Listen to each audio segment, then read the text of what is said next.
2. desember. Þvengjaleysir heitir einn bræðrana. Hann ansi hrekkjóttur og veit ekkert skemmtilegra en að leysa skóreimar hjá bræðrum sínum og öðrum. Þess vegna honum ekki hleypt til byggða, því Grýla viss að hann myndi koma óorði á jólasveinana ef hann færi á meðal fólks og leysti skóreimarnar þeirra. Uppi í fjöllum fullt af umferðamerkjum sem aðeins jólasveinar, álfar og tröll skilja.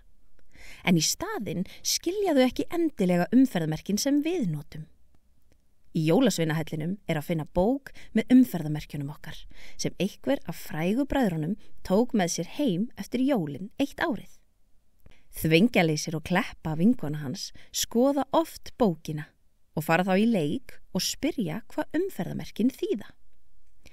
Hvað þýðir rauður hringur með bláu inni og einu rauðu skástriki yfir?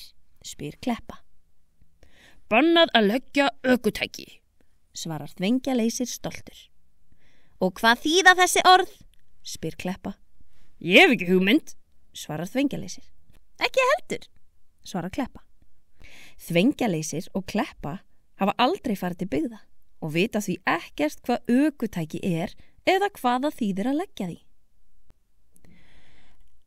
En hvað þýðir blár kassi með hvítum eða gulum þrýrningi inni og svörtum karli að labba yfir ykkur strik? Spyr Kleppa. Svarar Þvengjaleysir. Nú væri gott að hafa ykkur börn hérna sem kunna umferðamerkin til að hjálpa mér. Ég man þetta ekki alveg. Hvað þýðir umferðamerkið sem þau sáu í rauðu bókinni?